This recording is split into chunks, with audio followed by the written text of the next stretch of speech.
How are you doing today, guys? Welcome to our YouTube channel. In this episode, we'll talk about the top 10 worst movies of 2022. Let's quickly do a challenge. If you're new to our YouTube channel, click the subscribe button, and turn on the notification bell icon, or this mysterious being will visit you tonight. And I know that you don't want to know what he would do if he visits you at night. I will do it. Just kidding. Thanks for subscribing to our YouTube channel. Without any further ado, let's quickly go into today's topic. Number 10. Texas Chainsaw Massacre. Ed Gein, a renowned serial murderer, inspired 1974's The Texas Chainsaw Massacre. One would think that a series based on the butcher of Plainfield mutilating victims for Halloween costumes would be amazing. Unfortunately, horror lovers have been cheated out of what might have been a stunningly horrific encounter. The inclusion of the Texas Chainsaw Massacre to Netflix in 2022 further harmed the franchise. There's hardly much to say about the movie. Enter the Texas Chainsaw Massacre 2022 into any search engine, and the public's opinion on the film is as apparent as day.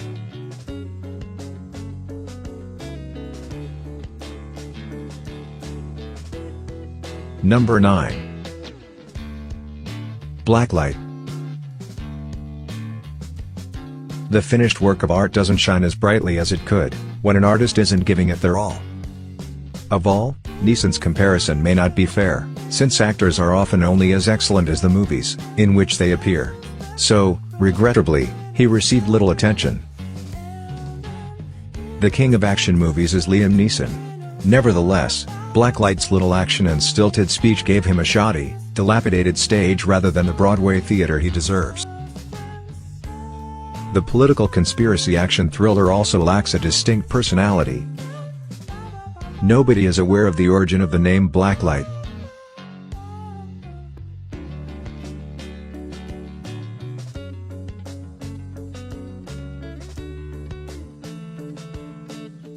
Number 8.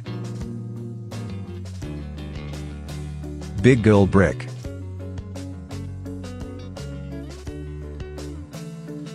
A mysterious, middle-aged father of two asks aspiring author Samuel Liston to write his biography.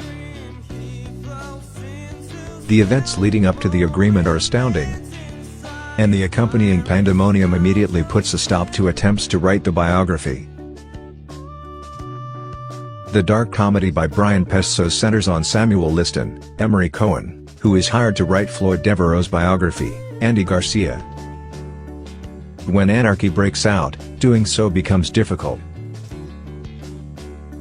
The movie comes out as boring and tries too hard to be dark and eccentric, according to critics.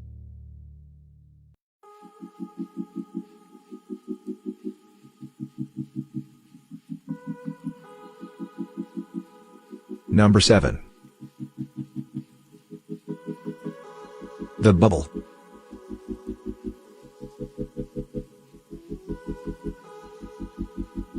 The Bubble didn't stand a chance, thanks to a great ensemble, an uncensored comic brilliance, and outstanding writers.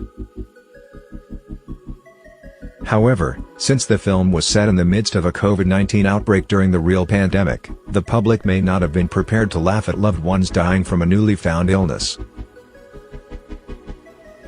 The Bubble, according to Apatow's signature satire, was meant to be the satiric comedy the world needed to accept and welcome a new way of life, but it fell short of humor. So much so that the internet despises its appearance in the genre. Some jokes went flat, resulting in a disorganized mess of tones throughout the picture.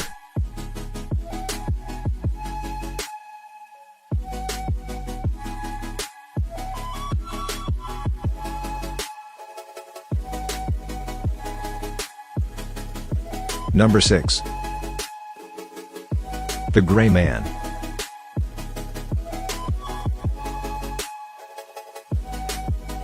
The Gray Man, starring Ryan Gosling, Chris Evans, and Ana de Armas, is the most recent movie in a worrying pattern that indicates the streaming industry incumbent's thinning hold on the market. The Gray Man, which debuted just after Netflix lost members for the second consecutive quarter, had a $200 million budget, making it the most expensive film the streaming giant has ever produced. The Gray Man's marketing and budget are revealing Netflix's weaknesses in the streaming battles, despite the fact that the movie has been a hit and has dominated the global top 10 ranking on Netflix since its premiere. The rating for this film was likewise poor.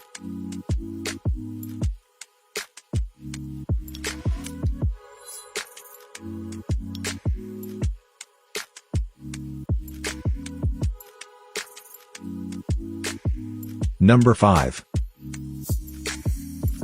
The 355.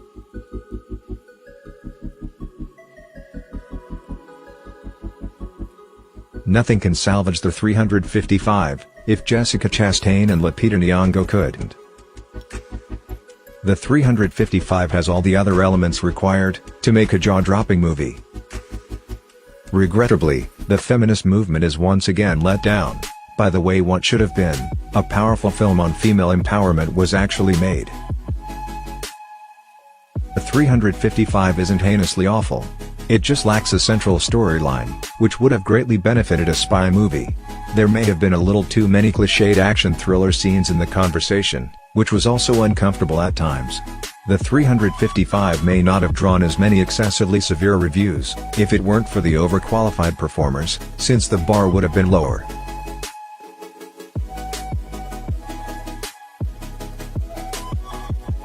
Number 4. Home Team. Home Team minimizes the then serious Saints Bountygate controversy, which is loosely based on Sean Payton's career detour. Home Team takes advantage of the comedic relief provided by well-known NFL coach, substituting 6th graders with rudimentary ball-throwing skills for professional players. Home Team screams Sandler production in every way. Home Team follows the checklist of Adam Sandler clichés like a shopping list, from kid-friendly gags to the main heroes who are deadbeats. Home Team is also just too horribly comical to get away with ignoring a scandal that has been extensively covered in the media.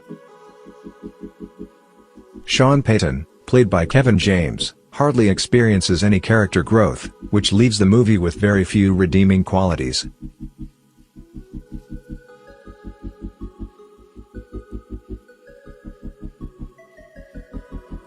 Number 3. The Cellar.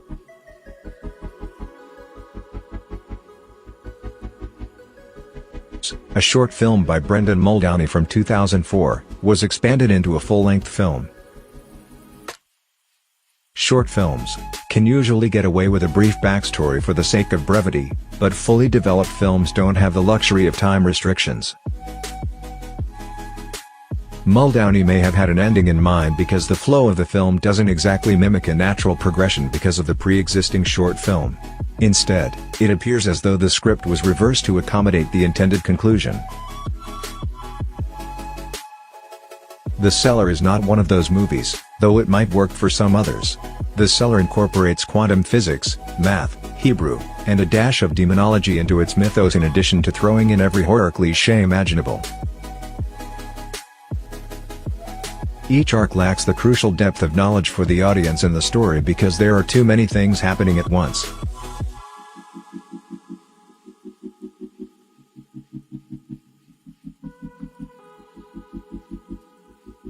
Number 2. Good Morning.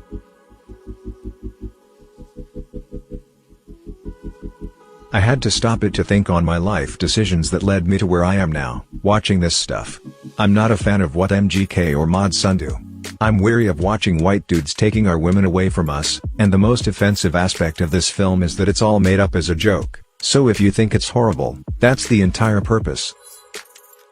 You're supposed to be laughing with us, not at us. Which I just want to throw the biggest middle finger to because this crap is so unfunny. This is on the same level as the epic movie and catastrophe movie parodies.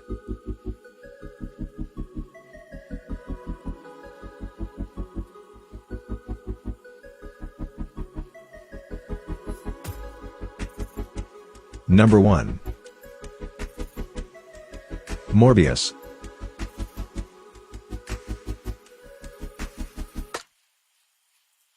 Morbius was re-released in theaters, for some reason despite its first astronomically unsuccessful premiere.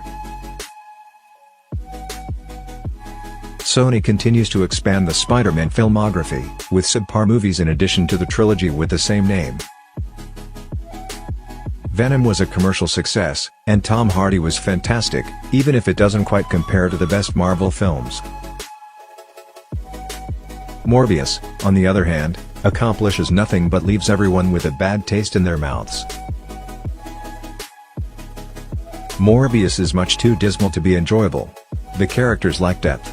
The film is cosplayed as a low-budget superhero movie, from 20 years ago by the mediocre visual effects. The somber movie stayed firmly inside the lines, and didn't even try to be imaginative. The action scenes in the film are dull, and the storyline is devoid of any real depth. Even reviewers miss the major joke in Morbius 2022, as terrible as it may seem.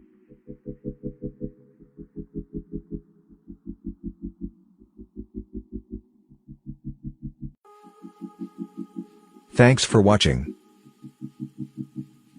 Please don't forget to subscribe, like and comment.